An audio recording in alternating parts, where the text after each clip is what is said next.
Assalamualaikum warahmatullahi wabarakatuh. Sahabat semuanya, bertemu kembali dengan channel pendidikan Diskusi Hukum. Di video kali ini saya akan membahas tema tentang gonta-ganti penasihat hukum terdakwa. Kita lihat bahwa akhir-akhir ini sedang menjadi perbincangan netizen terkait pergantian penasihat hukum tersangka E. Nah, di sini kami akan mencoba menjelaskan dalam tataran kajian hukum terkait pendampingan oleh penasihat hukum bagi tersangka atau terdakwa. Sehingga nanti Anda akan paham bagaimana sesuai dengan aturan hukum terkait dengan pendampingan penasihat hukum, sehingga Anda akan tahu kenapa bisa terjadi gonta-ganti penasihat hukum tersebut. Sehingga ketika Anda berkomentar, sudah tahu ilmunya. Kita lihat bahwa hak tersangka atau terdakwa untuk didampingi penasihat hukum itu diatur di dalam pasal 54 KUHP. Jadi untuk didampingi penasihat hukum itu adalah hak dari terdakwa.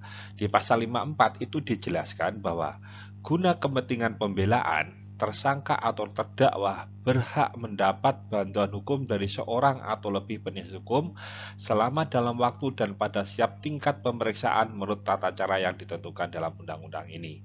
Jadi di sini tersangka atau terdakwa dalam tingkat pemeriksaan dia bisa mendapatkan bantuan hukum dari seorang atau lebih penasihat hukum. Jadi ini adalah hak dari tersangka atau terdakwa.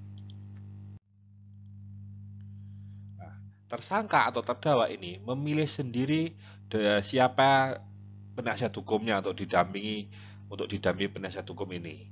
Ini juga diatur di dalam pasal 55 KUHP.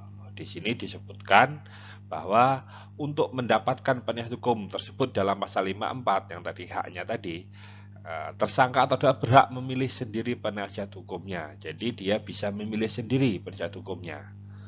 Nah, sekarang yang menjadi pertanyaan, tidak semua tersangka atau terdakwa mau dan mampu menunjuk penasihat hukum.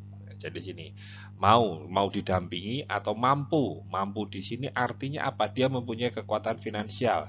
Karena apa? Terkadang menunjuk penasihat hukum atau advokat itu ada biaya untuk menggunakan jasa penasihat hukum tersebut. Nah, bagaimana jika tersangka atau tidak menunjuk penasihat hukum? Selanjutnya pertanyaan ini seperti itu. Nah, bisakah pemeriksaan dilanjutkan? Ya, ini harus dilihat. Kan jadi ada kadang-kalanya tersangka ada yang penasihat hukum atau tidak.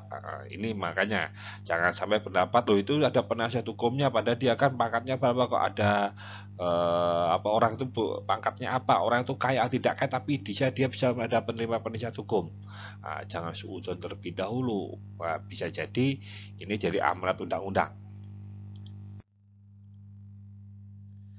Ini di pasal 56 ayat 1 KUHP di sini disebutkan bahwa dalam hal tersangka atau terdakwa disangka atau didakwa melakukan tindak pidana yang diancam dengan pidana mati atau ancaman pidana 15 tahun atau lebih, atau bagi mereka yang tidak mampu yang diancam dengan pidana 5 tahun atau lebih yang tidak mempunyai penasihat hukum sendiri, pejabat yang bersangkutan pada semua tingkat pemeriksaan dalam proses peradilan wajib menunjuk penasihat hukum bagi mereka.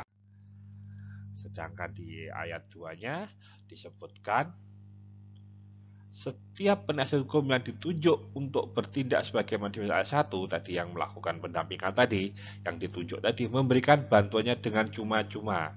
Jadi tidak boleh meminta uang jasa atas pendampingan yang telah dilakukan dari penunjukan tersebut. Oke, kita bahas. Jika terdakwa tidak menunjuk, maka di situ ada kewajiban aparat penegak hukum untuk menunjuk penasihat hukum untuk mendampingi tersangka atau terdakwa. Saya mengatakan di sini aparat penegak hukum. Jadi di sini aparat penegak hukum itu meliputi proses penyidikan di tingkat kepolisian, penuntutan di tingkat kejaksaan atau oleh kejaksaan di tingkat penuntutan, dan oleh hakim pada saat proses persidangan. Jadi polisi, jaksa dan hakim dengan kewenangan dia ada kewajiban untuk menunjuk penasihat hukum dalam untuk mendampingi tersangka atau terdakwa dalam pemeriksaannya. Dan syaratnya di sini yaitu syarat penunjukan, yaitu tersangka terdakwa diancam dengan pidana mati atau ancaman pidana 15 tahun lebih. Jadi ketika tersangka atau tidak ada penasihat hukumnya, ketika diancam dengan ada pasal diancam pidana mati atau pidana penjara ancam 15 tahun atau lebih, di sini 15 tahun, 20 tahun atau seumur hidup, maksudnya di sini wajib didampingi penasihat hukum. Ketika dia tidak punya, tadi polisi, jaksa dan hakim harus menunjuk untuk didampingi penasihat hukum. Nah, dan di sini ada juga atau di sini bagi terdakwa yang tidak mampu. Jadi ada yang tidak mampu tapi diancam dengan pidana 5 tahun atau lebih.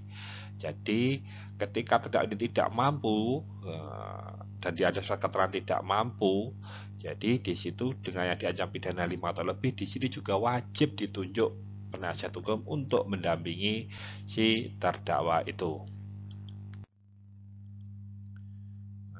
Jadi pendampingan kepada terdakwa ini adalah penasihat hukum dipilih oleh terdakwa dengan surat kuasa. Jadi kalau pendampingan hukum pada dasarnya tadi di pasal 5 haknya 54, 55 itu dipilih oleh terdakwa, ya, dan ditunjuk oleh aparat penegak hukum pada tingkat pemeriksaan sesuai pasal 56. Jadi pendampingan di sini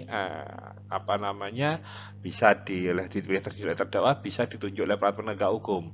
Makanya jika ada yang disangkakan melakukan tindak pidana 15 tahun atau pidana mati tadi, tiba-tiba orang yang tidak mampu terus ada ditunjuk penasihat hukum, jangan dipertanyakan itu uangnya dari mana, biayanya berapa, tapi itu kan ditunjuk oleh penasihat hukum dan tadi dijelaskan di 56 gratis di situ, ya, tidak ada biayanya. Jadi tidak ada biaya dari si tersangka atau terdakwa itu sendiri. Nah, terus sekarang bagaimana jika ada pengunduran diri dari penasihat hukum? Nah, jika terdakwa yang menunjuk, maka terdakwa bisa menunjuk penasihat hukum lainnya. Ya, jadi kalau dia terdakwa yang menunjuk penasihat hukum, ya sudah tunjuk lain yang orang lain lagi karena dia mundurkan diri. Jika itu ternyata adalah penunjukan, ya, jadi ditunjuk aparat penegak hukum, maka aparat penegak hukum tadi menunjuk penasihat hukum yang lain untuk mendampingi tersangka terdakwa. Jadi kalau advokatnya atau pengacara tadi mundurkan diri karena ditunjuk, maka aparat jaksa, hakim maupun polisi dalam proses perikatan yang menunjuk yang penggantinya, orang lain yang ditunjuk karena dia mengundurkan diri, begitu. Terus sekarang kalau umpama tersangka ada penolakan dari tersangka terdakwa ini atas penunjukan, jadi jika sudah ditunjuk oleh hakim tapi dia menolak, bagaimana? Nah, tersangka terdakwa menolak, maka dibuatkan berita acara penolakan. Ya, tetapi hakim, jaksa maupun penyidik sudah menunjuk, tetapi ada berita acara penolakan, maka pemeriksaan tetap dilanjutkan tanpa didampingi penasihat hukum. Begitu. Nah, sekarang sebagai jika awalnya menerima pendampingan atas penunjukan. Jadi sudah ditunjuk awalnya menerima. Jika di tengah jalan menolak, maka tetap dibuat berita acara penolakan. Dan aparat penegak hukum tidak wajib menunjuk penasihat hukum pengganti. Jadi kewajibannya adalah menyiapkan penasihat hukum. Tapi ketika ditolak, aparat hukum tidak wajib menunjuk penggantinya. Apabila ada kewajiban di situ, nanti setiap ditolak lebih pada kalau capek dalam mencari pendampingan, tidak dalam proses pemeriksaannya. Tersangka atau terdakwa yang menolak tadi masih bisa menerima pendampingan penasihat hukum. Yang caranya yaitu ditunjuk sendiri dengan surat kuasa. Jadi di situ apabila dia tadi menolak atas penunjukan karena sudah berjalan di tengah jalan, dia masih bisa menerima pendampingan tapi dia harus menunjuk sendiri. Sedangkan apabila dia menunjuk sendiri, ya risikonya harus bersiap-siap mengeluarkan sejumlah uang jasa menggunakan penasihat hukum dari luar yang tidak ditunjuk oleh aparat penegak hukum. Oke, semoga penjelasannya ini bisa dimengerti dan bisa menambah wawasan rekan-rekan yang setia dengan channel diskusi hukum. Baik, itu tadi penjelasan dari kami. Terima kasih masih setia dengan channel ini. Jika ada pertanyaan, saran, dan masukan, silahkan disampaikan di kolom komentar. Kami akan mencoba menjawab semua pertanyaan yang Anda sampaikan. Sampai bertemu kembali di video kami yang akan datang.